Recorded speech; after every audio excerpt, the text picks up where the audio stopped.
Hey guys, it's the other Chris Pratt. Welcome back to 30 Day Screenplay. This is season 2 where we're taking a Terminator approach to Apocalypse Now. This is Apocalypse Now Terminator Edition. If you saw the opening episode 3 days ago, you would know that we're doing Terminator. We're going to take the Marlowe role, split them into two characters. There's an android, early prototype Terminator who's going along with the human John Bernthal assassin character. And then, they're heading into the deep, dark forest to find this prophetess slash terrorist, eco-terrorist, an AI who's got a, physical body, a human skull over, human skin over exoskeleton. So it's a story that has a story engine. And if I could talk about story engine for a second, story engine was first brought to my attention by comic book writer Brian Hill. But the more I read and studied, the more I realized people say 7 stories, some people say 21. There are a limited number of stories. So when you're making a story, you're using a story engine. What you're doing is you're using the engine to be sort of like the locomotive that pulls the train, drives the train. But the story's on tracks. It's the same way we talked about last season, that the Terminator and Michael Myers are the same character. And the plot of both movies is the same thing. And Sarah Connor's ultimately just the Laurie Strode final girl who is being chased by the unstoppable killer while the dude in the trench coat screams out like, help, help. You can't stop him. Like, there is no stopping him. He's unstoppable force. So when you have Apocalypse Now, you have a beginning, middle, and end, and that story's on rails. And you know at the beginning, he's going to get the assignment, and in the middle, he's going to cross a threshold, and at the end, he's going to face against the Kurtz character. So having an AI help you with that is both easy for the AI because it has multiple things that it can kind of study and look at and say, okay, well, if you're adapting this book, then this is how to do it. But it's also really, really challenging because the AI doesn't have the pieces that you need as you go along. It says these real broad, sweeping statements that are like not in your movie. They're like, the middle is she heads down the river and encounters multiple, civilizations that have remnants of the doctors, of the prophetess's followers. And it's like, well, I wrote that in my treatment, so I already knew I had that, but I don't know what those are. So it causes you to figure a lot of stuff out. And one of the things that it threw out there, and it's like working with a producer. If you ever worked with a producer, sometimes a producer throws out things that are like gems, and you're like, I'm going to write that down. Other times they throw out things that are literally the kinds of statements that could break your movie if you allow it. Like, that's so far from what we're doing that it could damage the potential, it could either break the engine or it could be not an experience that your audience is going to want to have.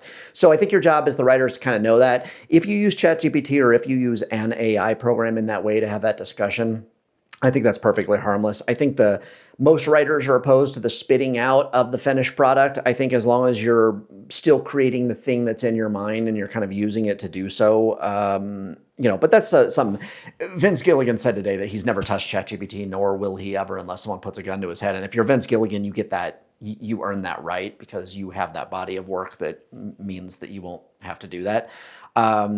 If you're in the outside world, what I would say is don't become so reliant on it that you're not a storyteller. Like, still force yourself to actually sit down and write the films and tell the stories. But the theme that it spit out was so specific to me. It was so sort of disturbing, and I felt it when I read it, and I just thought, like, no, I don't think I agree with that. But what it did was it forced me to ask myself why internally, emotionally, like I had such a pushback as soon as I read it. And the pushback was, the theme is, this is another form of slavery that you can't possibly get human beings to evolve and develop when they're coerced into this process and they're forced to do this.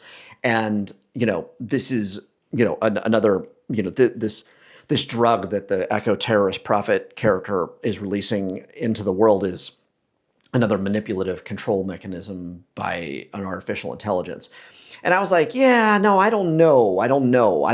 That could easily be a character's position, but I don't know if that is the overarching theme of the film. And so I really spent the last day and a half, like, really kind of honing in on why I felt so strongly that that was not the way.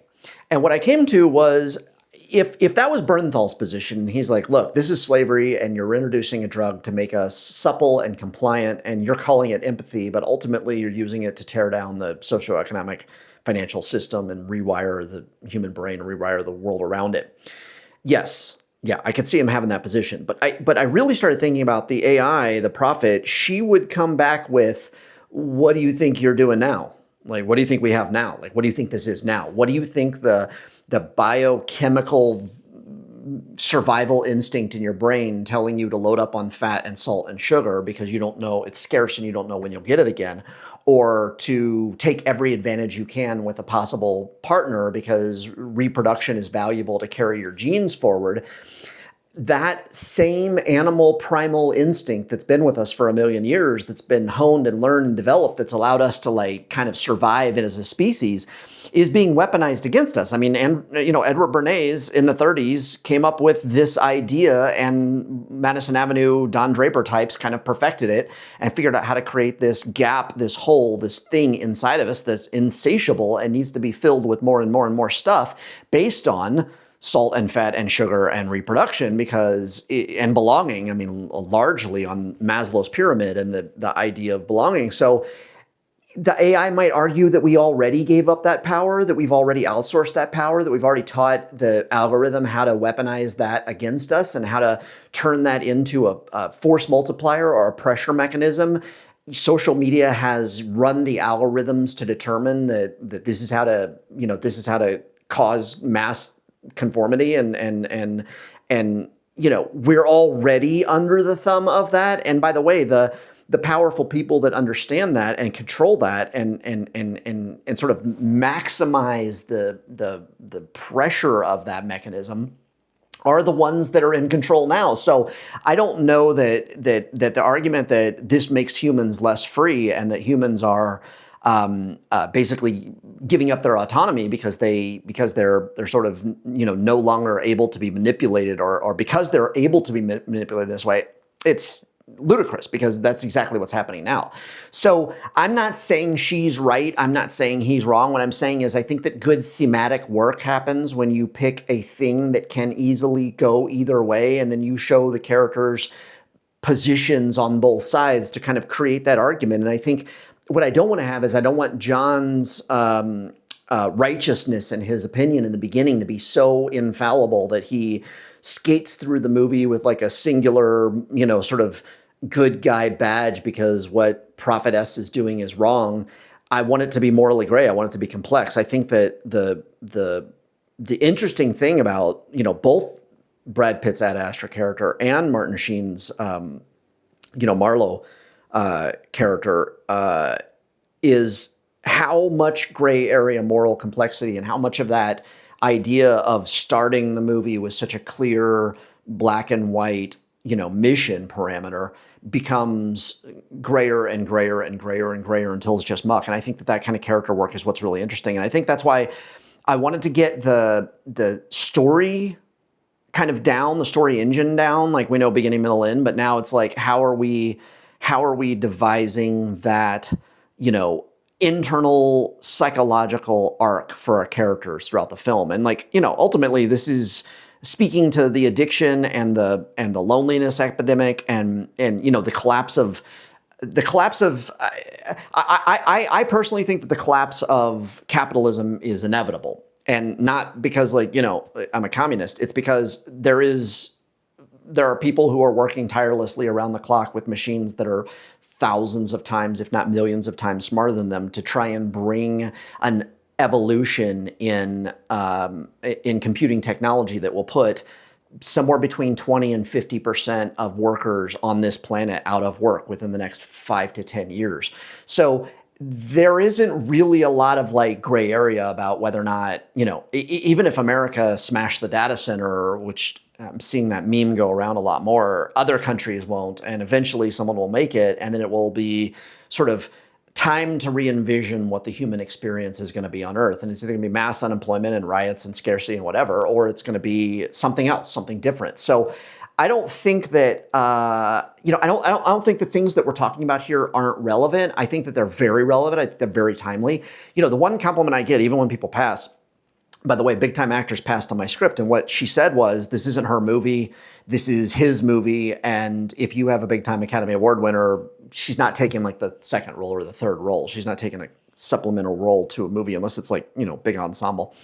So I get that and I understand that. And I think that if we're creating three really solid, tremendous, well-built characters who are all each and every one of them themselves you know, fully realized and full arcs and full, you know, full dramatic, you know, performances over the course of the film, having that discussion, having that back and forth with ourselves and with our producer and with our, you know, with our AI, you know, BeatBandit.AI screenwriting software is part and parcel to figuring out what the destination is. And I don't think we have to have it right now, but I think that that's the thing that's most interesting to me. So anyway, that's day 4. A lot of thinking, a lot of discussing, a lot of arguing, not a lot of actual scene work being done. Like, and it's 4 days in. So, you know, I like to start my script on day 20. Last time in the middle of the treatment, I just launched into the script. And by the way, I suffered for that because I didn't have the characters and now I'm finished and I have to go back and find out who she is because she can't be as simple as the programming that they choose to give her before the story starts. So this time I'm focusing a little more on characters ahead of time. I kind of know what the story is already. I'm figuring out, you know, who and what their arcs are. I think I got the Paul Dano character down pretty well because I think what he represents is sort of the theological perspective to this, because having him programmed to have worship kind of locks him into that. I think it's funny because the opening scene they had, you know, the AI had you know, Bernthal on his ranch fixing his fence and doing the flannel shirt thing, and I don't want to do that at all. I was like, no, you can't do that at all. What you have to do is you have to start with a scene at the start of the story that is both action and interesting because you need to have a hook, but also you need to have something that illustrates what the journey emotionally is for him, what this represents, what this means. And so I thought, okay, what is a case in which he's door kicking from the last mission and about to take out a terror cell because the AI identified it. And he, you know, that's his mission. He's a button man. And when he kicks open the door and when he's about to set the explosives and take out the bad guys, he realizes this is a mutual aid center. And these are, you know, crates of baby formula. And this is not at all what the AI kind of pointed us to. And so he calls off the strike, the airstrike, the explosion, the drone drop, whatever he calls off in the nick of time, just as it happens, or gets them out as it's blowing up behind him. I don't know. But the idea is that he witnesses the manipulation of the artificial intelligence algorithm as sort of information system before the story starts, so that we realize, oh, that's the whole ball game here. That's the entire thing that we're dealing with. And if we don't have that, then we don't have a movie. So anyway, stay tuned. I'll see you more tomorrow.